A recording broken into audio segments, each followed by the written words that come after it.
Welcome to Unfuck Your Life and Relationships with Anita Ashley, psychotherapist and author, and Ryan Rossman, recording studio owner and music producer. This is a podcast like no other. Sit forward, listen in, and get ready to get unfucked from the inside out. Unfuck your life! Unfuck your life!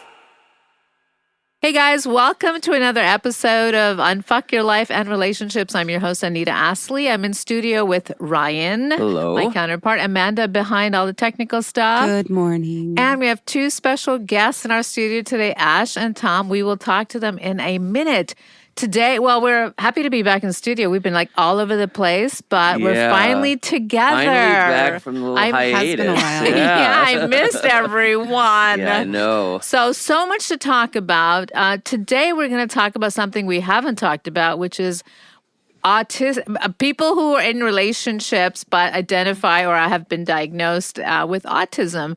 And today, I'm not a psychiatrist, so we're not going to get into the medical aspects or about it or the psychiatric aspects about it. But I will give you a little bit of a definition. But the important part of today's podcast is listening to the stories of Thom and Ash with regards to how they manage the diagnosis within relationships. They're going to show you their version of it. And I think I've shared this before in the podcast before. I have a nephew who's also autistic. Yeah. My brother's middle child. And I've been privy to the issues it causes in a family. So from a familial context, I see what it creates with regards to their siblings and trying to have a true understanding of what it means. And of course, there's different levels of autism as we're going to learn about today from our guests. So I'm not going to get too clinical, but autism, now called Autism Spectrum Disorder, ASD, is a neurodevelopmental disorder. ASD is a developmental disability caused by differences in people's brains, children's brains. People with ASD may behave, interact, and learn in ways that are different from other people. So there's lots of challenges associated with it. They may have trouble with social interactions and with interpreting and using nonverbal and verbal communication. And there's so much more to that, but I'm not going to focus on that today. It is not the scope of our podcast here to be so clinical and so medical. Yeah. So let's get into it. We're going to start with Ash. Welcome. Hi, I'm so glad to be here. Welcome to the show. Tell us a little bit about yourself before we get into all the relational stuff. Well, I am 28 years old and I was diagnosed with autism at the age of 6. And I like to do all the stuff in the performing arts into theater, singing, dancing, acting, with some lovely guidance from Amanda Rossman. Okay.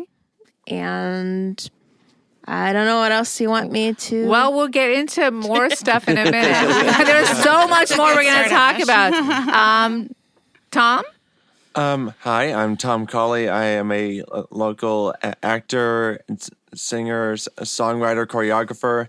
And so, yeah, I was initially got an official diagnosis back when I was about 4 or 5 years old. At the time, it was under the DSM-4, or I think it was like that weird period when it was between DSM-3 and DSM-4. Yeah. And so it was PDD-NOS. Yeah. Pervasive developmental disorder not otherwise specified. Yes. So it is essentially, then it's like autism, but none of the above autism. So not Asperger's, not high functioning, not full functioning. You don't quite meet any of these. But somewhere in that spectrum. But I started getting to the show. My parents didn't quite understand that's exactly what it meant. It just and so I didn't properly find out about it until I was about 32. I managed to reach out to the original hospital, managed to at least get my hands on some of the records, I'm also in Milwaukee, born and raised. Found the arts and performing arts as my outlet, gradually building up the courage to eventually through high school. And so both of you are in the arts. It's fascinating, considering like some of the stereotypes we know of autistic people, right? And I want to say before we move further, the DSM that he's talking about is the Diagnostic Statistical Manual for Disorders, and it is basically the Bible of psychiatry and psychology. But again, I want to say it's a guideline. There's so many things in there, and people take them to, in the medical field. Of course, we need something to guide us. But it is not the end-all and be-all because, as you're saying, not otherwise specified. We don't fully understand everything. Like autism, we don't really fully understand the origins of autism and what happens. And like I always say, well, okay, irrespective of the diagnosis, like diagnosis is important. It guides treatment and prognosis. But then how do we manage? Like as a clinician, that's what I do. Whatever people are sitting in front of me with, my number one goal is to help them manage whatever the diagnosis is. And I know sometimes people want the diagnosis because it helps them to feel good. Like, okay, I have this, therefore I need to do this. I'm like, okay, if you need that diagnosis to feel comfortable, but my goal is, okay, now what are we going to fucking do about it, right? Right? And medication is not all part of it, and that's part of psychiatry, right? Medication are, and I'm not poo-pooing it, the psychotropic meds are amazing for people who need it. And this is a whole nother show we could talk about how we over medicate people so we can, manage them for our own comfort, especially with some, That's a really good point. Maybe it's medication for them, yes. or is it for someone else? It's for the teacher so she can manage the classroom, but does the child really need it? That's a whole nother podcast. Yeah, but I'm so excited to have you guys on here today. And it's interesting to me that you're both in the arts because I think when people think of autism, and when I was first introduced to it, I didn't know much about it with my nephew, and we had to learn all kinds of stuff about it. But I just realized there's so many different, like on the spectrum, like there's lots of people out there walking around with it and don't even know it. And everybody's like, he's kind of autistic, kind of saying it lightly, but not lightly really. But that you're both in the performing arts because we would think the opposite. The awkwardness of socializing is probably one of the things that people know most about autism. Like people don't know how to socialize. It's awkward for them. Yeah. So anyway, I'm going to shut up. And Thom, I'd love to know more about, and both of you have received the diagnosis at a very early age. What does it mean to you, this diagnosis, and how have you managed this throughout your life? Big question. Take your time. And you have 4 minutes to explain. No. And then, of course, in the relational context, because we're all in relationships, like whether it's platonic, romantic, or familial. So, so much to talk about today. So much to unfuck. So go ahead. Sorry. I'm going to shut up now. Sorry, the first one again. Well, you had the diagnosis at an early age. How have you navigated through with this diagnosis, understanding yourself, what it means for you, and evolving through from childhood to young adulthood today? So I guess when it comes to first that period of not properly knowing it, it's still the idea. It's the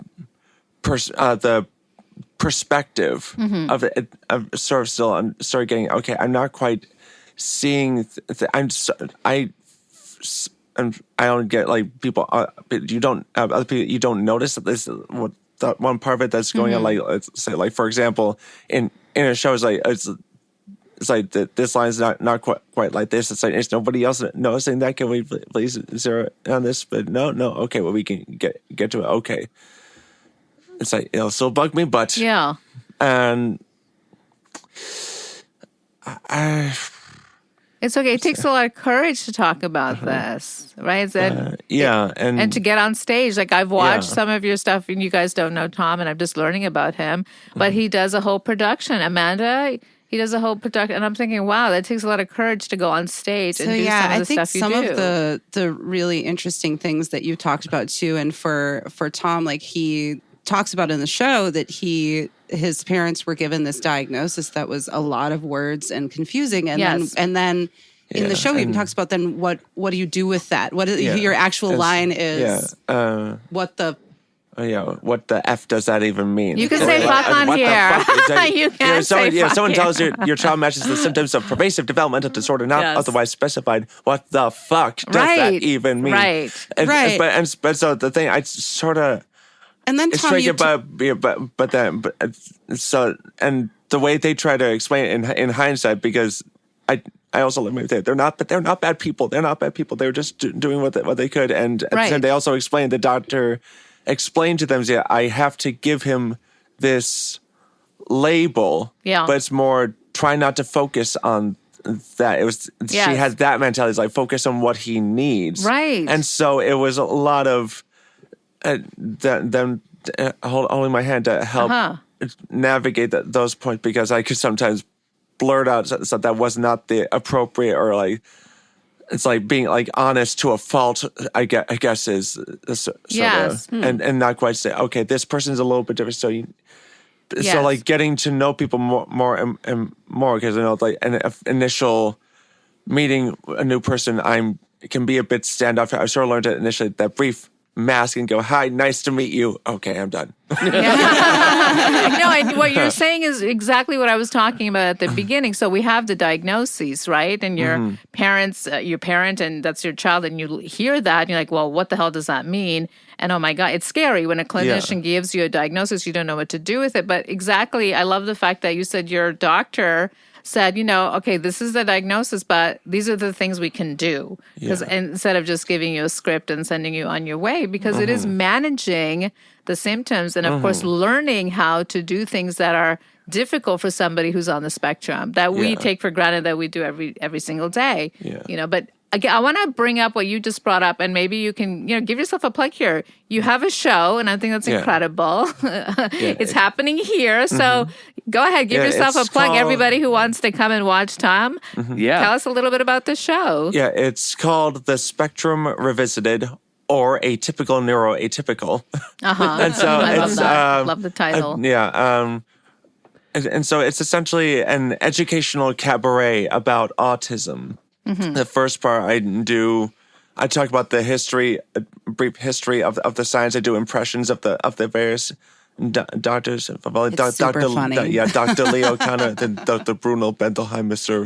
Refrigerator Mother Syndrome. I feel like the way that you speak, when I look at the pictures, I'm like, that is exactly how that person talks. Like, they're so good. And so, Bruno Bendelheim was easy. My God, that guy just really is full of himself, and he's got the borderline Draculus with the. So guys, check out the show, and you can Google Thom. You can find his YouTube stuff. I've seen it myself; it's quite amazing. So, getting back to relationships, so you were talking about how you remember parents got the diagnosis, and then they're like, okay, now what do we do? And the doctor sounded like it's pretty good at saying, okay, let's manage this. And because it is scary. What is this? And this whole thing not otherwise specified for everybody out there who's listening, who's, have not had to deal with a diagnosis or a doctor or a psychiatrist, that basically said, we don't really know. We don't have an answer to everything, but this is what you have, but we don't really know the what, where, when, how, the NOS, that's part of the DSM diagnosis. But let's get back to the relationship part. Can you share a little bit more about after having this diagnosis and then navigating relationships in your life? It's sort of going through at least the familial. Like my dad was the one who's like always like in his own way trying to like get me onto the road. So he was the one who was like get me out into the Boy Scouts, into the basketball team, and he was. Here's the thing, also, he is also a lawyer for over 30 years, and so he has a very that adds some to the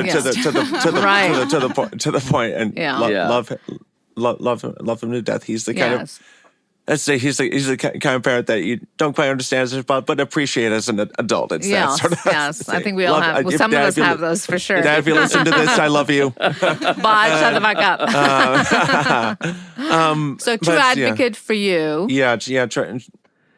But still being trying to be there to be present. So it got a little frustrating at a certain point when I started getting a little bit more confidence. So like by the time he had been had been my Sunday school teacher for all the way from first grade to sixth grade, and but then to come from my said, Dad, I think I'm okay on my own. I can switched to a different advisor for that. I mean, hard to let go. Hard to let go. And Sam and my mom, she was just wonderful, but it's helping to find common interests. That was and she's initially the one. She and my sister and who finding artistic outlets, finding the right ones, because I initially started out with, when I was little, drawing and painting, because it's like it's the stereotype, the most introverted of all the art forms. Yeah, right. And so it's like, okay, I like this, and a super visual person. And then eventually, me and my sister, and say she is the one who really got me bit with the theater bug, and she works in arts administration, specifically now with a nonprofit in Chicago called Arts of Life for disabled artists, and is a wonderful organization that deserves everyone's support. Thom, I need to learn more about that. Yeah. What a great I didn't know organization. that. And how old were you when you first started doing theater, and when you were introduced to it? So I essentially used to love to perform in front of my family. It was like one of my cousins, we'd always like make little stories with our collection of Beanie Babies. Like, I feel like we were the only kids who actually played with their Beanie Babies. Everyone else collecting them and Everybody taking all the decorated tags them. off of them. The crypto off of Right. of its time. But yeah, and You we could be rich and now, we do Thom. like little 2-3 person performances for the family, Yeah. and I grade school, or grade school plays. Everyone is up in a line, and everybody sings or performs in unison. And occasionally, it's like, Thom, would you like to do this specific part for like a little bit or a scene? But then it's like, wait, I have to be performing by myself in front of a huge crowd of strangers. No. So it's like, for the longest time, I had the worst stage fright in that specific area. But then eventually, I think middle school and high school, I finally managed to build up the courage to try out for the school play. Yeah. The first show I auditioned for, I almost auditioned for, it was Hello Dolly, but the door was locked. What? Were you there when That's Barb amazing. Gensler was there? Yes, in fact, that was the year of the infamous fire of that. I year, don't my know about freshman the year. fire. How was working with Barb Gensler for you?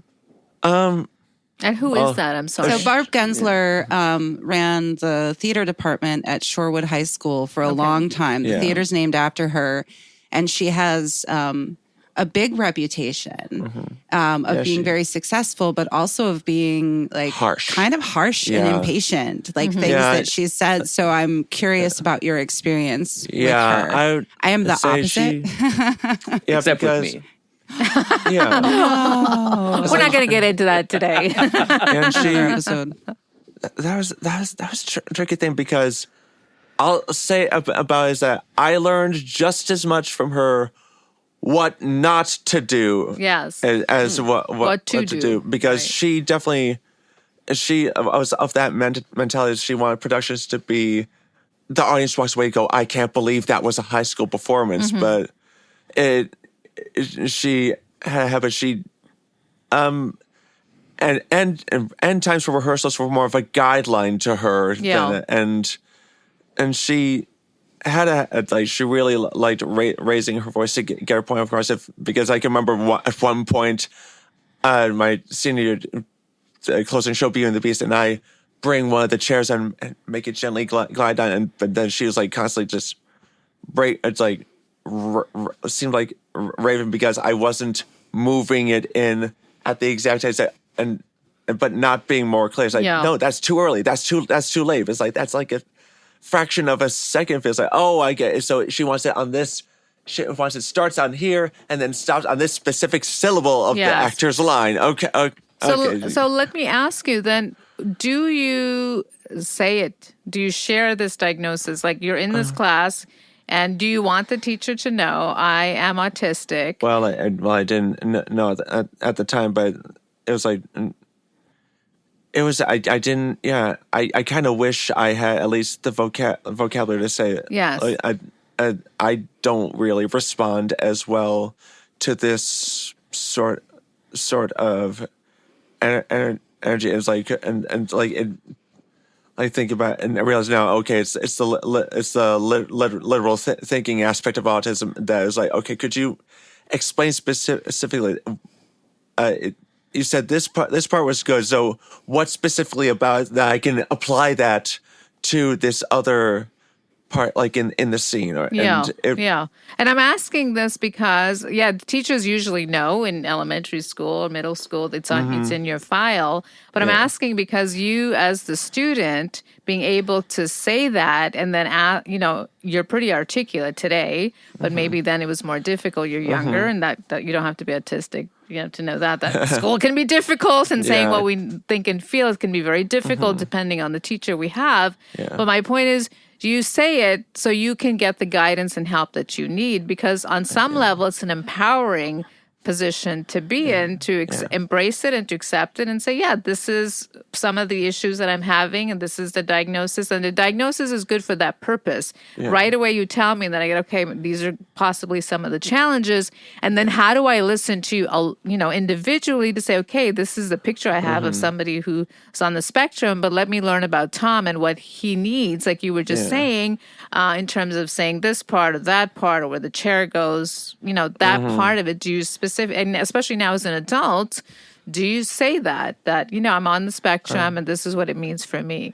Like, specifically, if there's like a point of friction that is happening, I know that is my fault. I won't always say I'm ASD, but I have difficulty understanding, navigating social cues, so that it's not an excuse. Please let me know what can I do, and please be specific. That would be fantastic. Yes, and that's you have to. I think you have to, because it's a position of power rather than being a victim of it. Right? That, oh my God, I have this. It's all the way that you present it to the person.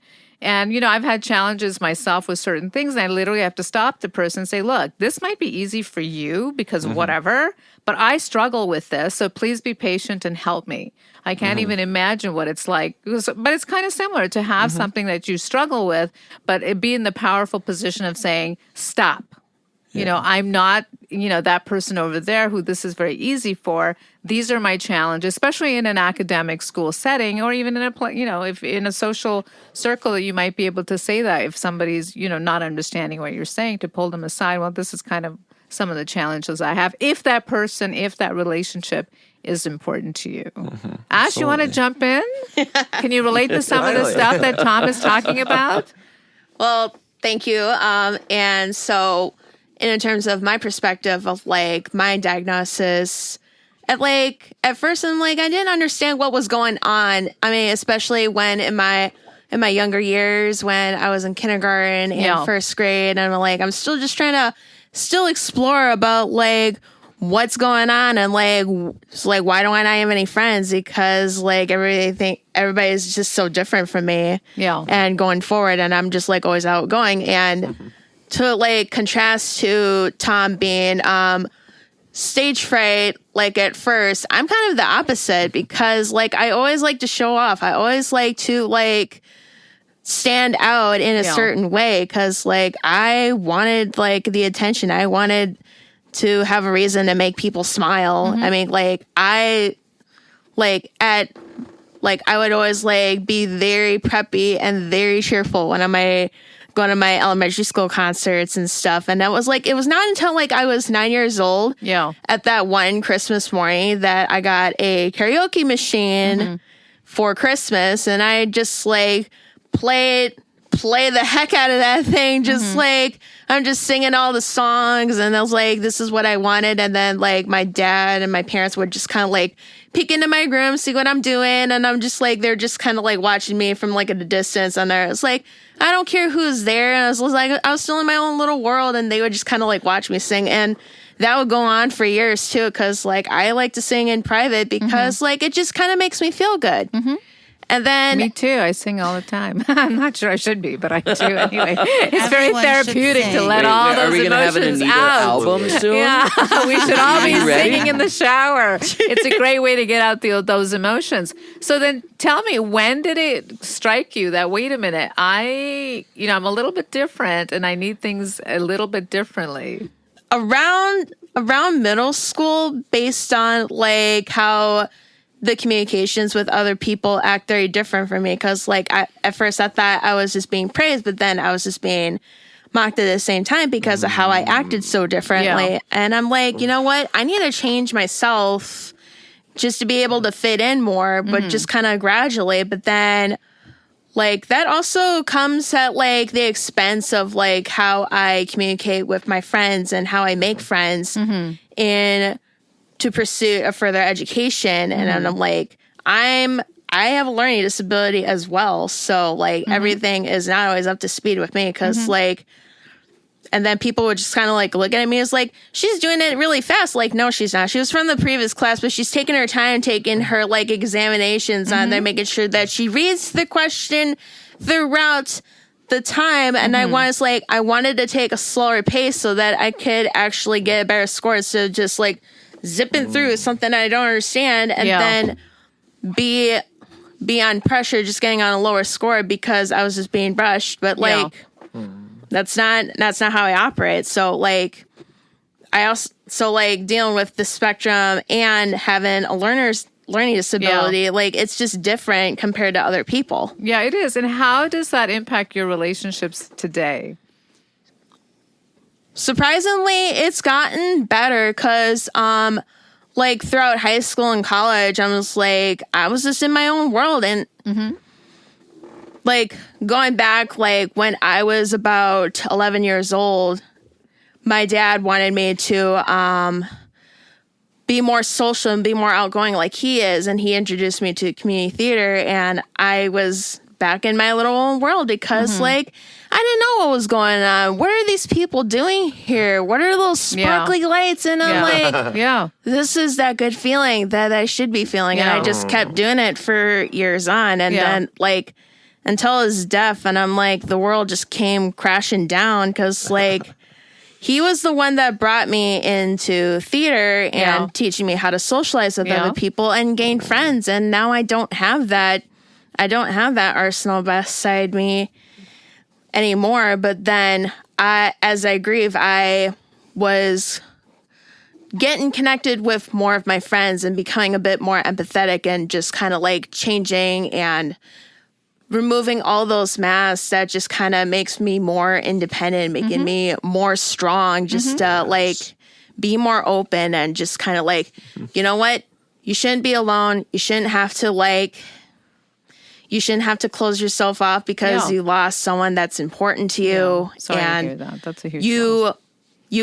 you peel off the onions and you get to the core. You get to the core. Like, this is what you should be like. This is not what other people see because they want you to see this way. This is something that you are, and you want people to see that thing that you are. And I connected through different friends and different resources. And like, it's not about like what you do that stands out. It's about the time that you commit to with, the friends that you have bond over. I mean, like, I've joined back in the summer of 2019 after I freshly graduated out of college with a bachelor's degree in musical theater and computer science. I was awesome. Good for you. So like I was curious about like the company that offers adult classes and I'm like, this sounds very interesting. I should take it. And then like it was not even like a year old, like when it was established, and yet So she's talking about Pink Umbrella Theater Company. Yes. Okay. Thank you. Yeah, I wasn't sure. But I just want to say, you've overcome a lot of challenges, and some of the stuff you talk about, we all go through it in terms of in high school and being stuck in our own head and feelings overly self-conscious. But I just want to say, from listening to you, you've graduated from university. And that's amazing because we have this perception and all these judgments and beliefs about people who are on the spectrum. And yet, as you guys are listening today, you can be successful and you can be in theater. It's not like we all have to, we kind of see autistic people in a box, and they're not allowed to come out of this box based on what we know, but we don't know enough. And then if I met you, Ash, on the street, I wouldn't think, oh, she has autism, because it looks so different for so many different people. But, in getting to know you, you might want to share that with me, and that'll help me to connect with you in a different way. Because I'm thinking about my nephew, and I'm thinking he's totally on the other side, where he needs constant attention, he needs constant care. And I'm reminded of, you guys talked about, what is it like to be in public and wanting to hide. I remember not long ago, actually it was last year, and to go out with him is, and he's got 2 siblings. And he's a very loved child. His name is Ishan. Hi, Ishan. He always texts me random things and random facts like, this building is this, tall. And I'm like, okay, dude, thank you. Yeah, I should connect you. Be texting you all the time.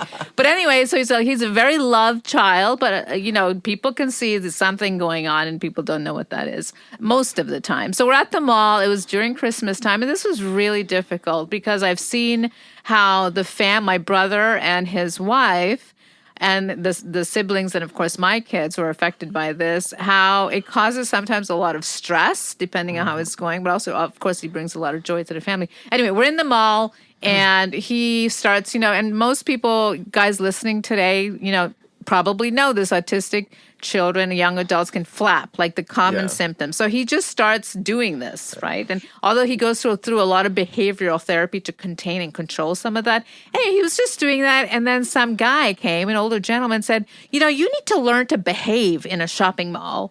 And then my brother, who's, of course, it's his kid, so highly defensive. My sister-in-law is much more able to manage when somebody has that kind of reaction, or my brother loses his shit. Like, hey, do you know he's autistic? Goes in.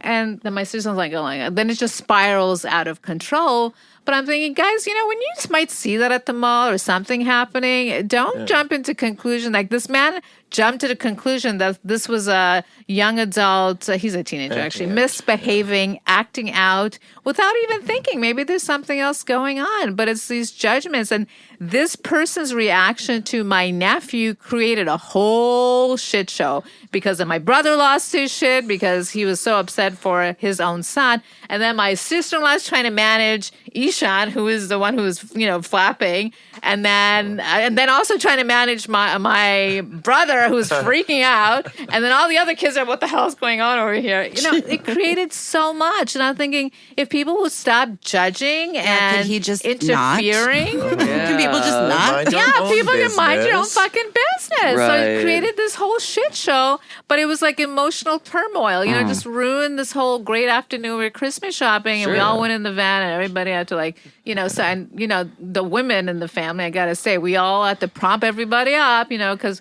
my brother, he's an amazing guy, but he loses his shit, wants to kill everybody because, of course, it's his son and he's really pissed off, hurt, and angry. The alpha stuff comes out where, we just try to contain. So I'm just saying, I'm listening to you guys, right?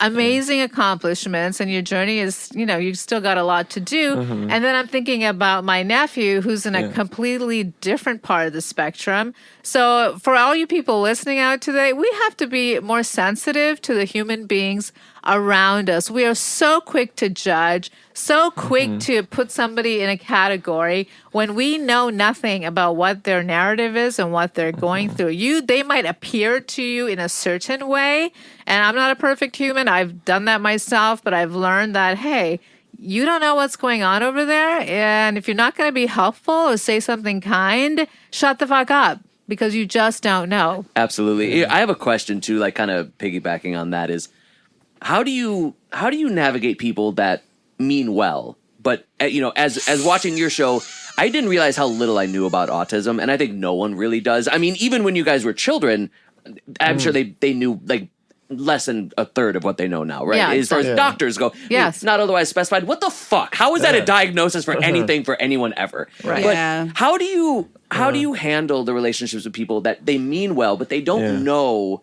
if maybe they're saying something offensive, or they don't really understand what it is that you're going through to even know how to help you. how to just be, because they want to be they want to, I don't want to say normal, but they want to just They want to kick it with you. Or not misstep socially. Like, I don't want to misstep socially, but I don't want that to hold me back that's from gonna saying offend you. what I want to say. Because I want to just be like, well, you seem cool. I just want to kick it with you, but I also want to be sensitive. Like, how do you handle when somebody maybe missteps or isn't really being very graceful with what they're doing?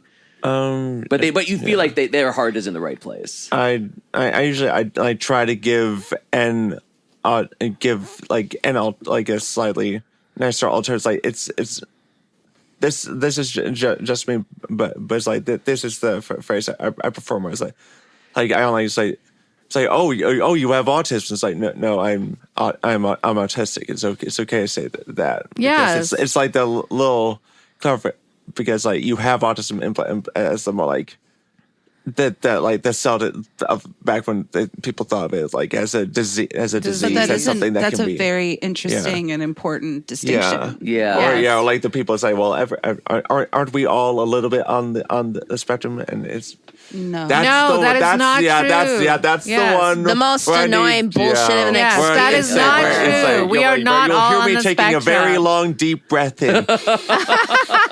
I love it. It's got to be challenging though when you have a lot of the symptoms. They can relate to a lot of people. But, but really, I guess like I found humorous approach to it has been the best. I love way, because personally, I don't think I'm a very funny person, because I do not know too much like what really clicks. But if I like having like an upbeat approach to it, it's like because then when people say, well, everyone's a little bit out the spectrum, aren't they, or a little autistic? And it's like, no, it's like we're a different kind of, like if neurotypical people are Windows, autistic people are Linux. That's it. Yeah. I love that. Yeah. Sure. It's a good way to describe it. Yeah. Yeah, but also to disengage. Yeah. Yeah, and sorry to interrupt you, Thom. It's also to say that you have that, but that's not your entire identity. Yeah, it's a part. It's a key part, but it's a key part of it, but it doesn't identify and limit you clearly because you're on stage now doing productions and acting and doing all like a one-man show that he entirely wrote with an intense amount of beautiful research. Like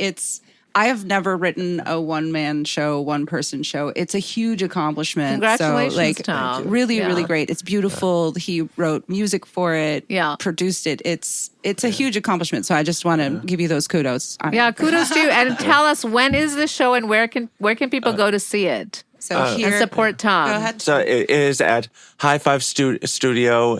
We have just finished. If we release this Monday night is a industry night, so theater artists can pay what you can, and then the following June 7th through June 9th at all shows at 7:30. So that Friday through Sunday. Yep, here at High Five Studio. Guys, get your tickets now. Get your tickets. Also, help for the GoFundMe because we still need to make production costs. Okay, yes. Theater. Can you share the information on GoFundMe? What's it called? I don't even know how that stuff works. I know you donate we can money. Send a link. You know, yes, send a link we will attach. We will attach a link the to the High Five, podcast. Facebook page. We'll have all the info. We will do that. Right, we'll but do I that. just want to say this is incredible that you're doing this. And there we have certain restrictions in our life. And I just love hearing that, you're able to say, this is my diagnosis, but I'm so much more than that because that's what I'm hearing and that's what I'm seeing on your end too, Ash. Yeah.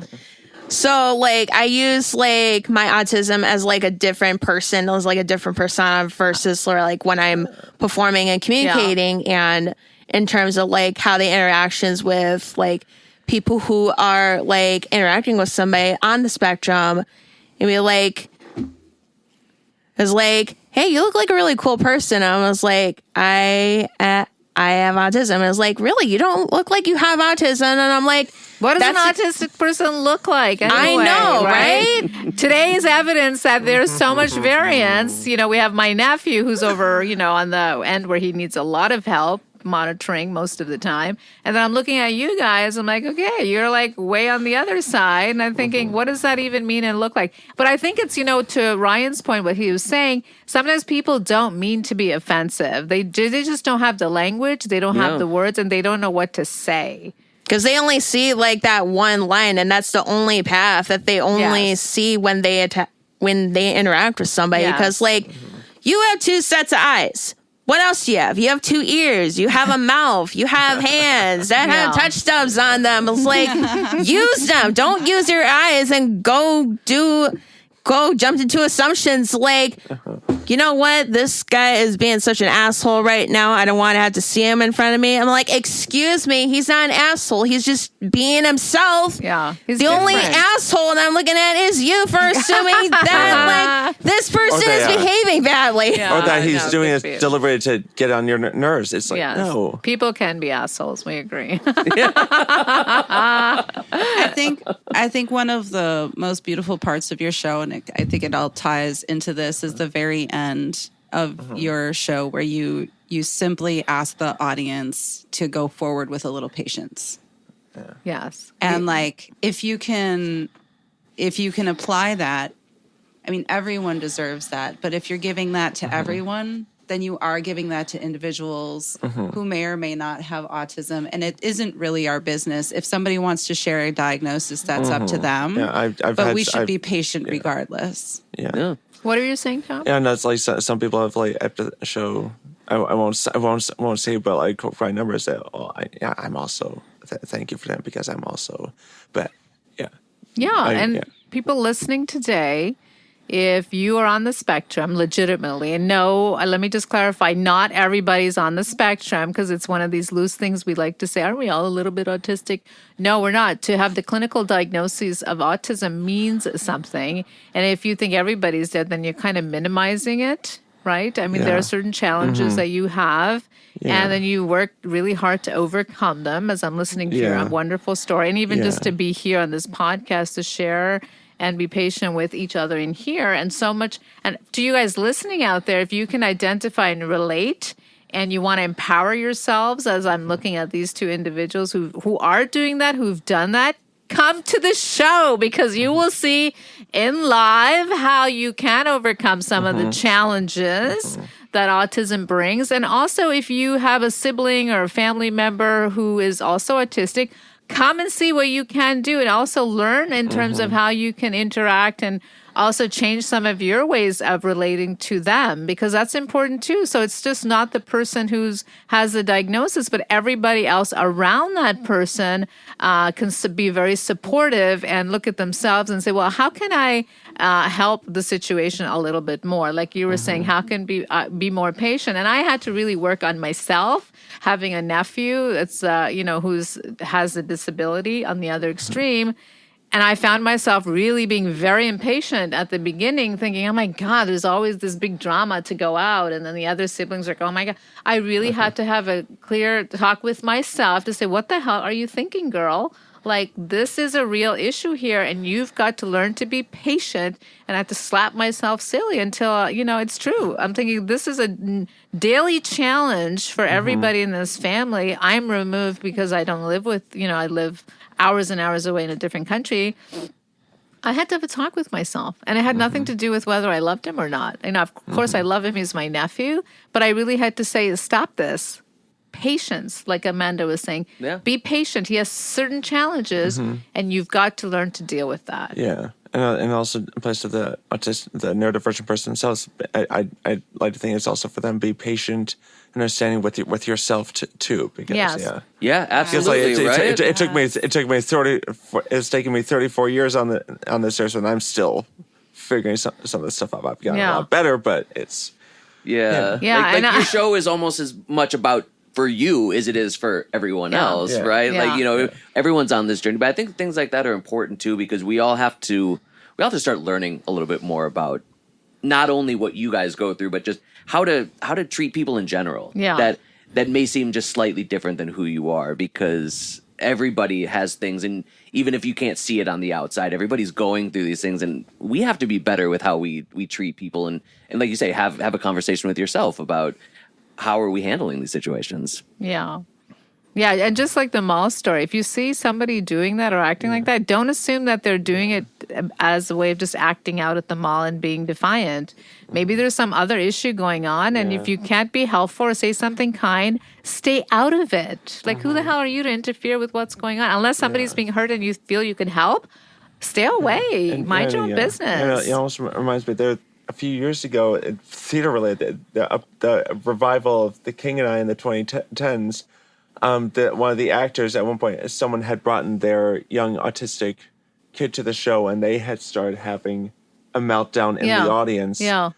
And then multiple audiences like, get them out of here, like, get your brat under control. And bless the actor, I wish I could remember their name. They said, you guys were 10 times more distracting than that kid was. Just chill. Yeah. Let them be. Because you don't know, right? You don't know what they're going through. I remember like being the other like disability. One person at a theater production, I was at, their hearing aid started going a little bit loud. And started buzzing with the other people. It's like, and people for them were like, get out of here. It's like, what the fuck is wrong with you? Yeah. We assume the worst. It's because we assume the worst, and we look at the parents, right? This is why we continue to increase advocacy for like accessibility for theaters. So like you can still enjoy the show without the bullshit that's happening around you. Because like, as you said, like the person that is complaining about the behavioral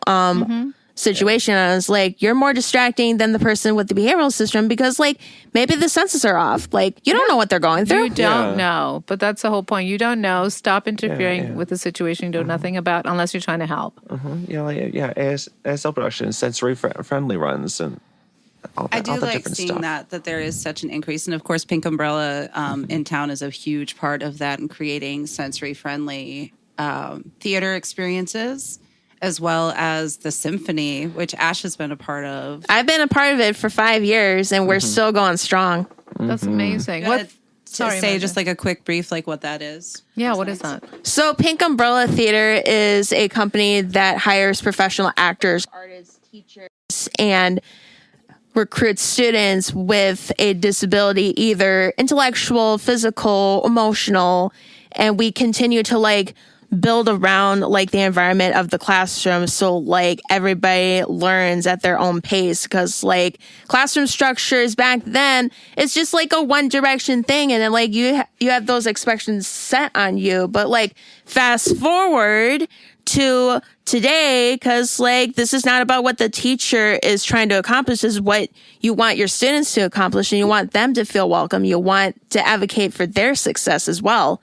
And Pink Umbrella Theater has been doing that at the start. Like there's no proper structure like that is very consistent. It fluctuates over time depending on the classroom environment and the student. And we also offer like for the summer that we have like a lot of musical theater courses that we're getting so popular. We have improvisation, we got coaching courses.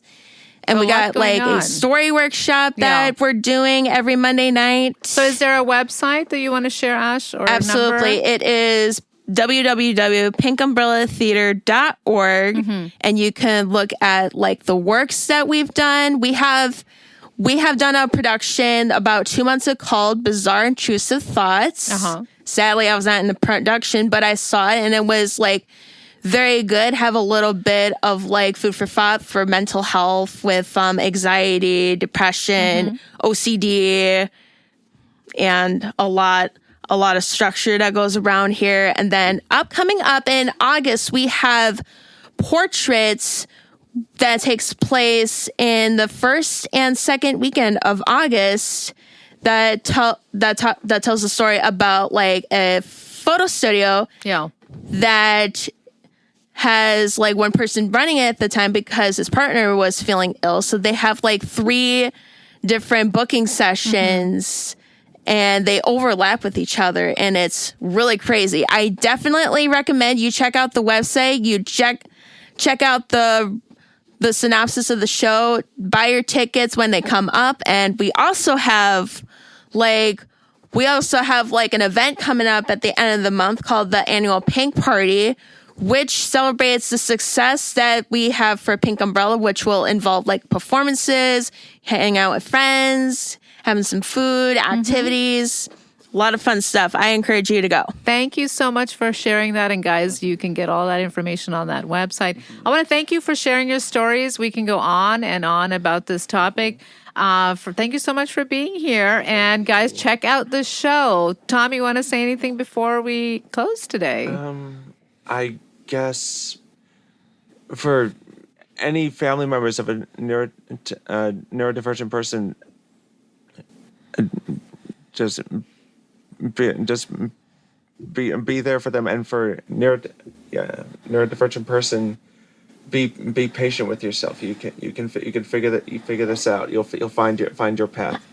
Yeah. Thank you. Ash, closing words? For like anybody who has like been living in the world of the neurodiverse, like be patient, educate those around you to welcome them to their world, learn how to communicate with them, and we can get along just fine. Otherwise, don't be an asshole. Yeah. I was just actually, you beat me to it. I was going to say, I also remember an incident with my brother and my nephew, Ishan. We were out in public somewhere and he had, done something. And somebody said, "Oh my God, can you get your kid under control?"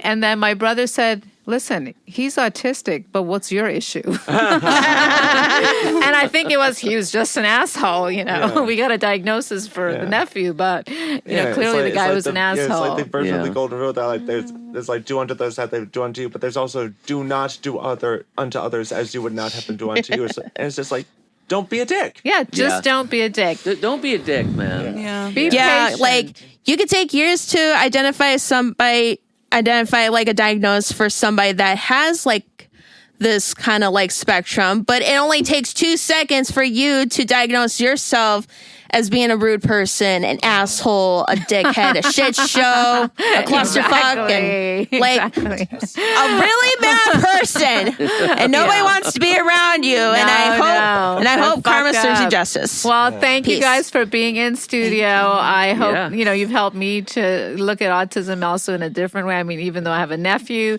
you guys are on a different part of that spectrum. But again, guys, for you listening out there, it is something that's very interesting. We don't have all the answers. Science doesn't have all the answers, but we're working on it. Yeah, we're working on it, but there's so much we don't know, but it doesn't really matter. It's all about trying to be kind and patient with people that are different to us, and we're all fucked up in some way, right? It's unfucking all of that within ourselves and within our relationships. Thank you so much to Amanda for suggesting this and making it all happen. Of course, Ryan is always in studio as my partner in crime. And to our special guest, and check out the show in High Five Studio. We're going to post it on the podcast. But we will be back, and we are happy to be back in studio and unfucking people and their lives. Yeah, no more hiatus. No more hiatus. Let's get back to these guys have. We're going to to talk about what they've been doing. They've been unfucking some red wine or white wine, and dabbling in all that sommelier once we got started, I'm like, oh, now it would be interesting to dig like to that next level, because this is like that introduction. Yes, this is just the introduction. We will do more shows in terms of relationships, in terms of dating, because people with disabilities do date, and they should. Why not? I mean, seriously. Okay, guys, until next time, unfuck your life and relationships from the inside out. Unfuck Your Life and Relationships was recorded at High Five Studio in Milwaukee, Wisconsin. Unfuck your life!